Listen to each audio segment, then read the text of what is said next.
My dad called me a disappointment right there in front of everyone, then raised his glass to my brother like I didn't even exist. The worst part, I didn't react. I'd practiced that exact pain so many times in my head that it almost felt routine. But that night something inside me shifted. Not with rage, with clarity. You can only live as a shadow for so long before you start to wonder if you were ever real at all. Before I dive into what happened, I just want to know you're with me. Drop a simple listening in the comments or let me know where you're tuning in from. It means more than you think. Even the smallest response can make a story feel seen. Thank you. So here's mine. My name is Ethan Clark. I'm 34, a financial consultant living in Chicago. And for reasons I still can't fully explain, I found myself back in my parents' house outside Baltimore. Not because I missed it, not because I wanted to be there, but because of the envelope that had been digging into my coat pocket for 3 months. It was my father's birthday. Richard Clark, founder of the Clark Development Group, a man whose legacy was measured in property lines and profit margins, not in kindness or connection. His birthday parties were never celebrations, just performances, suits, champagne, conversations sharpened to sound impressive but hollow, a stage where everyone knew their role at a table too long for warmth. I wasn't there for cake or for the speeches. I wasn't there to play the dutiful son. I was there because the envelope demanded an answer, and I couldn't avoid it forever. Everyone had a place in the Clark family portrait. Everyone but me.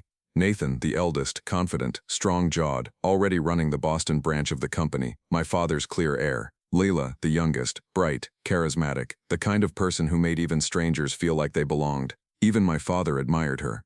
And then there was me, Ethan, the middle child, educated, accomplished, managing portfolios larger than our family fortune itself, and yet somehow invisible. To my father, I wasn't a son, I was an outsider. A man who chose piano over football, finance over family, independence over inheritance, a misfit wearing designer suits, tolerated at best, forgotten at worst. Dinner was halfway through when he stood, glass raised high. His voice carried easily. "I'm proud of my children," he declared. His eyes burned with pride at Nathan. His words melted softly for Lila. Then his gaze skimmed over me. A pause, a faint smile, a sip of wine. No name, no words, just silence. That silence was louder than any insult he could have spoken. I clenched my glass so tightly it groaned in my hand. The envelope jabbed my ribs again. Inside it wasn't just paper. It was the culmination of every unasked question, a DNA test, something I'd ordered after a cryptic phone call from a stranger who knew far too much about my family. I hadn't opened it yet. Maybe because I feared what I'd find. Maybe because deep down I already knew. I stood up. No one noticed. No one said my name, not even Lila. Behind me the sound of cutlery and small talk carried on. My father never once glanced at the empty chair I left behind. I don't remember the exact moment I realized I wasn't wanted, not just overlooked, unwanted. Maybe it was the Sunday Nathan got to go with Dad to the Ravens game while I stayed behind with Mrs. Jenkins, the housekeeper. Or maybe it was when I sat at the piano, and Dad told me, real men don't hide behind keyboards unless they're writing code or closing deals. He never struck me. He never shouted, but his silence screamed louder than violence. "You're not what I asked for." I remember the one time he showed up for me, my high school graduation. I was grinning under my cap and gown, shaking hands with the principal. Afterward, he pulled me aside and said, "Take that off. It's just a private school. Don't parade around like it's Harvard." I removed it quietly, but something inside me fractured that day and never healed. One afternoon in college, I overheard my mother and aunt talking. "It's not Ethan's fault," my mom whispered. "It's the past." My stomach turned. Later, I asked her what she meant. She smiled, placed her hand on mine, and said, "You think too much. We were just reminiscing." But her eyes betrayed her, and her hand never held mine as tightly as it should have. From then on, the questions never stopped. Was I a mistake? A reminder of something no one wanted to acknowledge? My mother, Caroline, was gentle, quiet. She baked cookies when I was upset, pressed her hand to my back when I came home late. But she never defended me, not once. Not when my father ignored me, not when he diminished me. She was the kind of mother who hovered at the edge of your fall but never reached out to pull you back. Over time, I stopped expecting anyone to catch me. And yet, she was still the only person I visited when I came home. Because even a soft ghost is better than no one at all. So no, my father never needed to say, "I don't love you." He didn't have to. Because he never once gave me a reason to believe otherwise. And that envelope, it's still in my coat pocket. A silent witness. A possible sentence. I haven't opened it yet, but I can feel it in my bones. The time is coming. There was a time, not too long ago, when I thought I might finally be seen, maybe even accepted. I had just been promoted to lead financial analyst at a top-tier firm in New York. 7 years of grinding, proving myself to people who didn't know my name and didn't care about my pedigree, only results. And I delivered. When I did, I bought a car. Not just any car, a black SUV, the exact make and model my father once called a real man's car. I had it shipped to the house in Baltimore.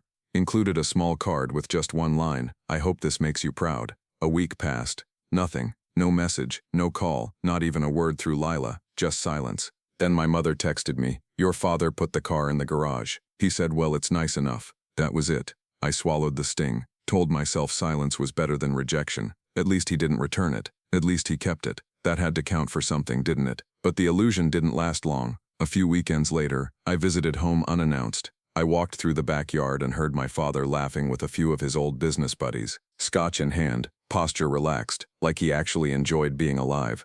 Someone pointed to the SUV parked outside the garage. My father chuckled. "Oh, that? A gift from one of our partners. Guess they're trying to sweeten the next round of talks." He didn't flinch, didn't hesitate. He wore the lie like a favorite tie, not even a passing mention that it came from his son. I didn't step in. I didn't say a word. I just stood behind the hedge like a stranger eavesdropping on a life I wasn't welcome in.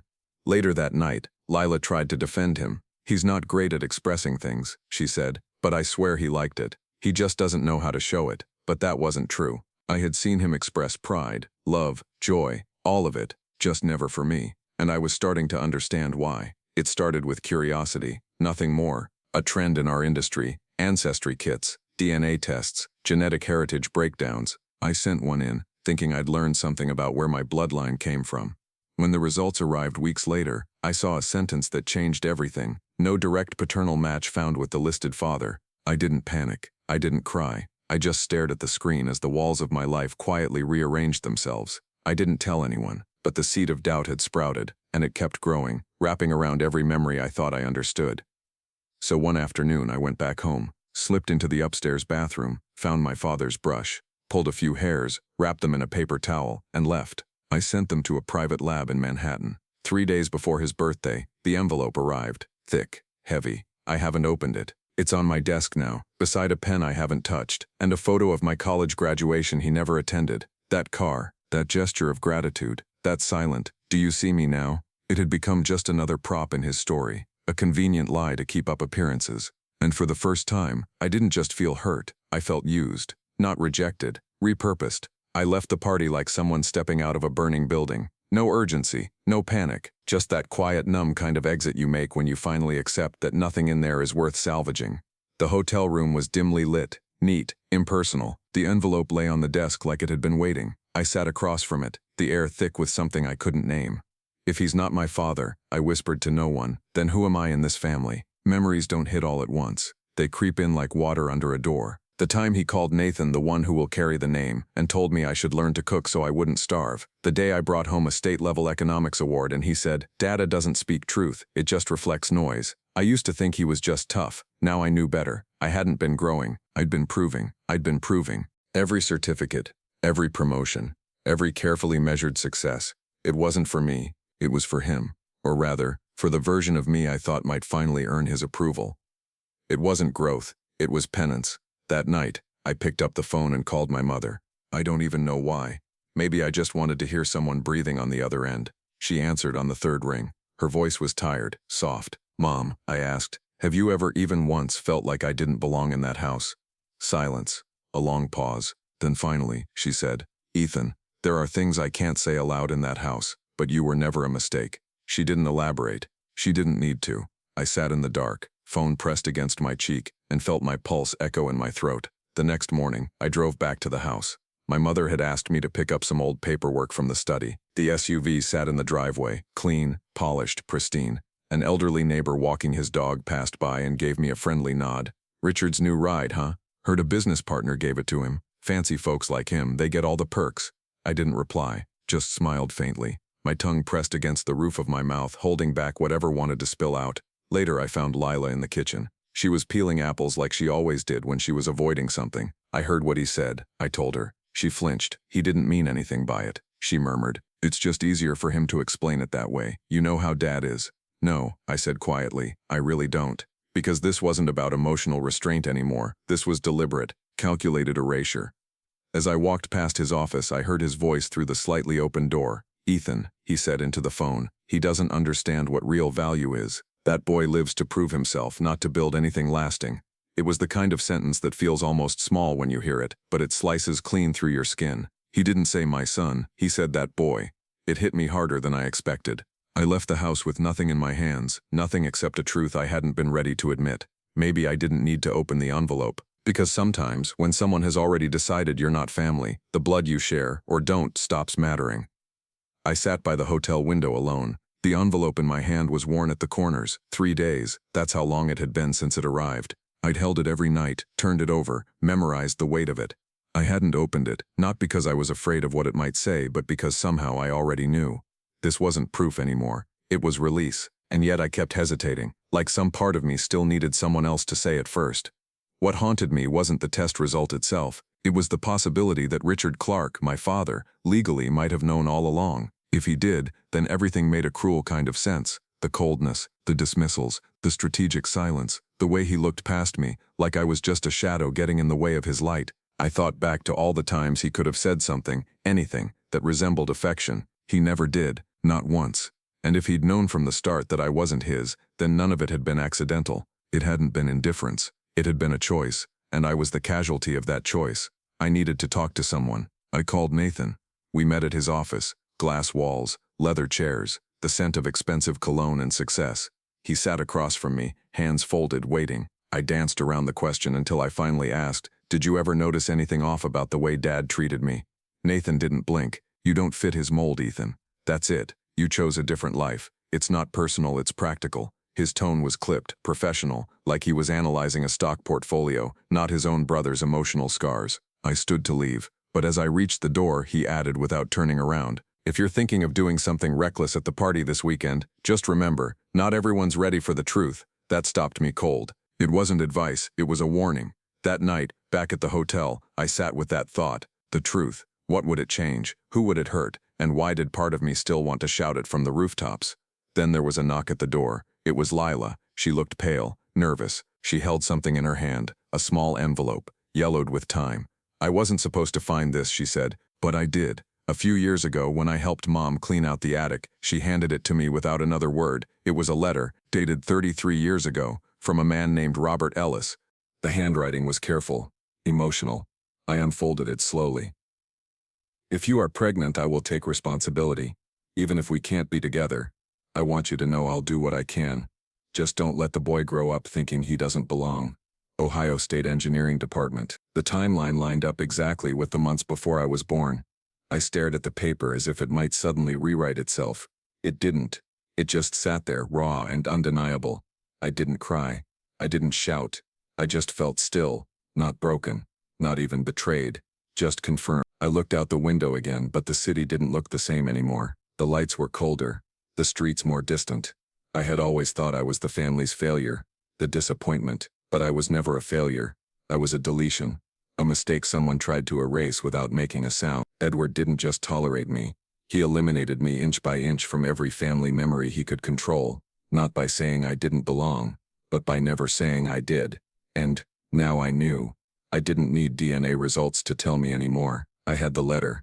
I had the years of silence, and I had a father, just not the one I grew up with.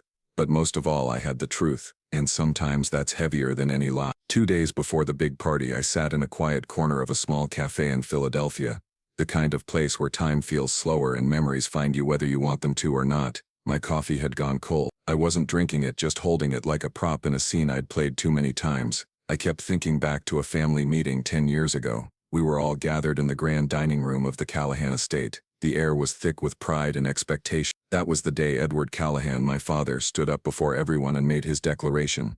"When I turn 65, the entire Callahan Corporation will be transferred to Adrian." Applause erupted. Clara smiled politely.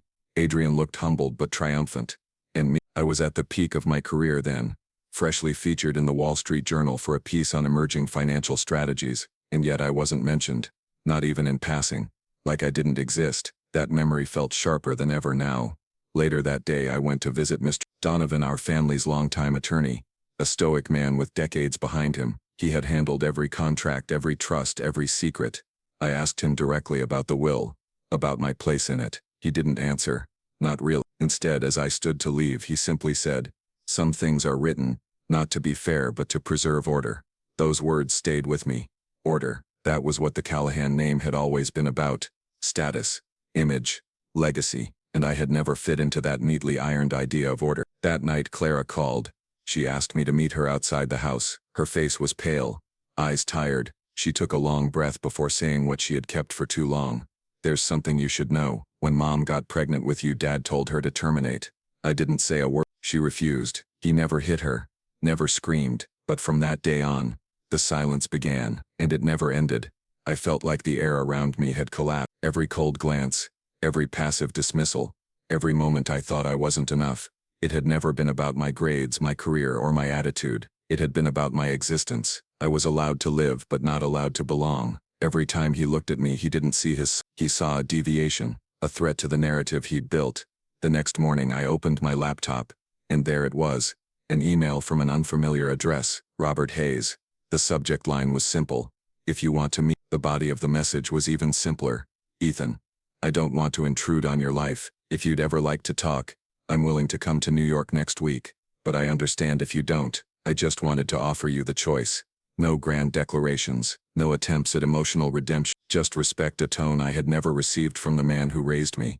And that was what broke me the most. I didn't know which part hurt more: that a stranger could write me with more kindness than my own father had managed in 33 years, or that everything I had fought so hard to preserve, the name, the legacy, the illusion, had never included me to begin with. I had been defending a kingdom that never considered me royalty. I looked at the letter from Robert again, then at the DNA report, then at the old letter Clara had given me. Each one was a blade, slicing away the version of myself I'd worked so hard to hold together. There was no room left for doubt. The only question now was, what was I going to do at that party in front of the family who had always treated me like a ghost in their photographs? Would I stay silent, or would I finally make myself seen, knowing full well there would be no going back? Whatever choice I made, it would define everything that came next. I came back to the house the night before the party. The kitchen still looked like it did when I was a kid. Same wooden cabinets, same yellow tiles, but the dining table had grown longer, cold. The five of us sat apart with 33 years of silence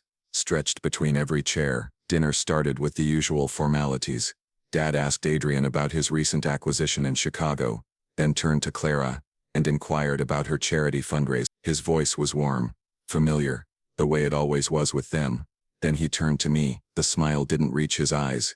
"So is Wall Street still selling dreams dressed as numbers?" I smiled back, tight-lipped. That was his favorite. Ever since I first got into finance, he called it bubble blowing for smartasses. It used to sting, now it just echoed. Then something unexpected happened. Mom spoke.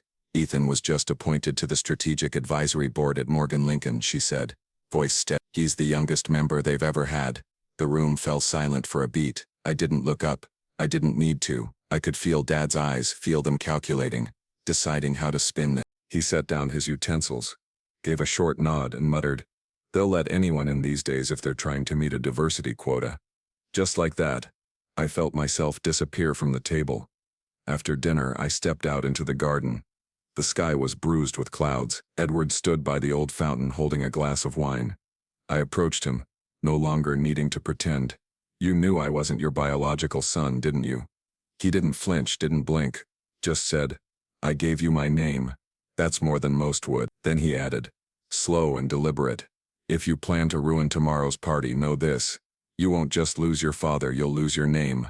My throat burned. Still, I asked him the one question that had haunted me my entire life. "Then what were you trying to teach me all these years?" His eyes darkened. "That there are things in life you can't change, no matter how hard you try."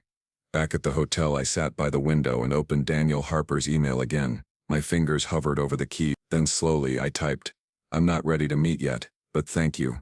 At least you never treated me like a mistake." I didn't cry, but something in me shifted. A quiet goodbye, not to a man but to a hope I'd held onto for far too long. The next morning I arrived at the estate in a tailored black suit. Guests flooded the grounds, laughter and champagne filling the air. I stood at the edge, unnoticed. A few people glanced my way, polite nods at best. Most assumed I was one of the event staff. The backyard was decked in white and gold. Banners hung across the pergola celebrating 65 years, honoring the founder. It felt like stepping into a museum built for someone else's memory. I saw Edward rehearsing at the podium, adjusting the mic. A thick speech script lay beside him. Henry and Clara moved gracefully through the crowd, shaking hands, smiling. No one mentioned me. No one asked where I'd been. Behind a curtain near the stage, I stood alone with 2 papers in my pocket. The DNA results in Daniel Harper's letter, both heavy, both sharp. Then the applause began. Edward took the stage. He spoke about legacy, about vision, about building something that would outlive him, and then he paused, smiled, and said, This is my son, Henry Callahan, the man who will carry our family name forward." Henry walked up. They hugged. Cameras flashed. People clapped. And I stood there, not even a footnote in the story. My hand gripped the envelope in my pocket. This was my moment. I could walk up, take the mic, say everything, the truth finally spoken aloud. I took one step forward. Henry looked at me, just one glance. No anger, no fear, just a quiet warning. "Don't do this." And in my head, Edward's voice whispered again, "There are things in life you can't change." I stepped back. I left the party unnoticed. No one called after me.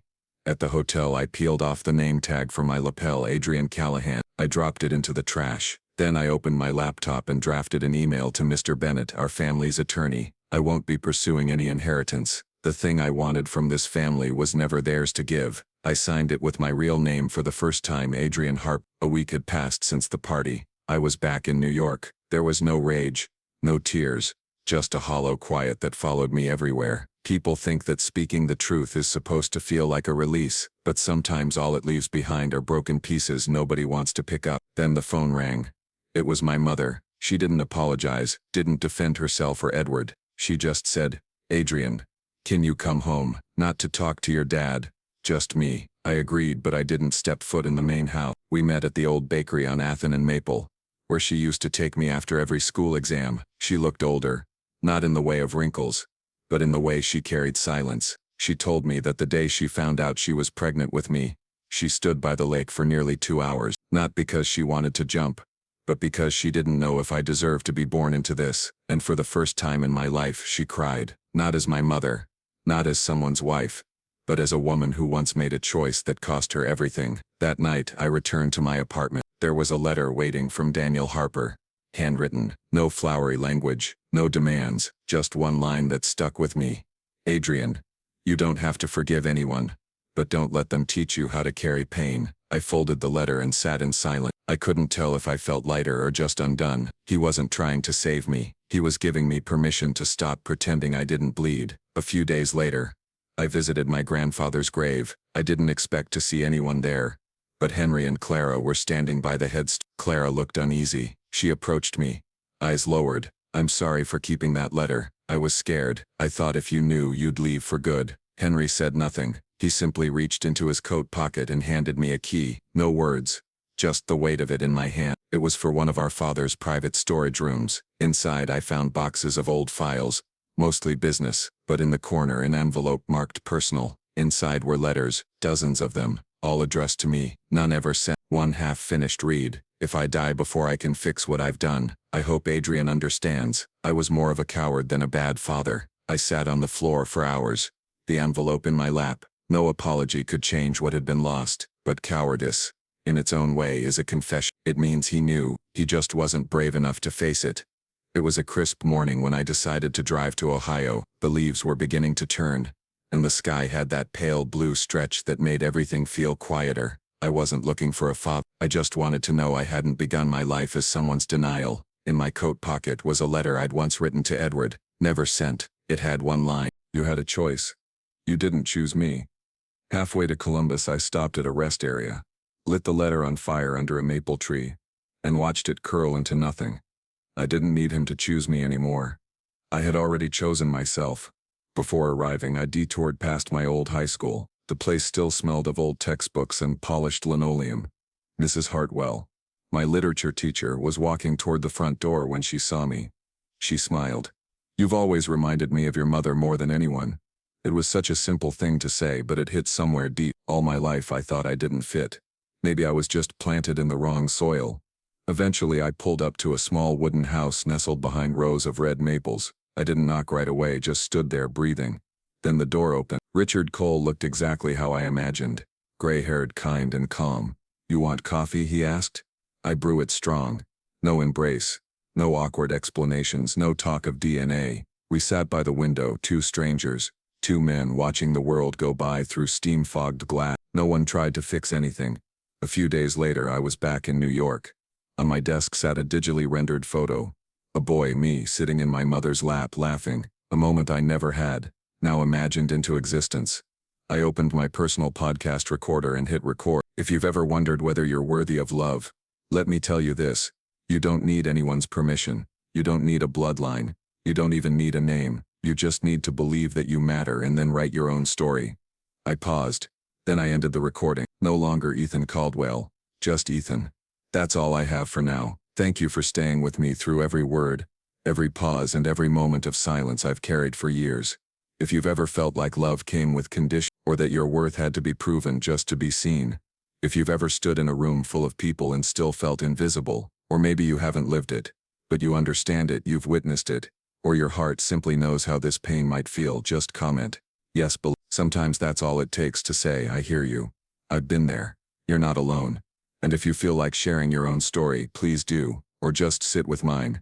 Both are more than enough. I'll be here and so will others, because in this little corner of the world, maybe our stories, broken, quiet, unfinished, finally have a place to belong. Until next time, take care of yourself, and don't forget, healing doesn't always look loud, but it always begins with listening.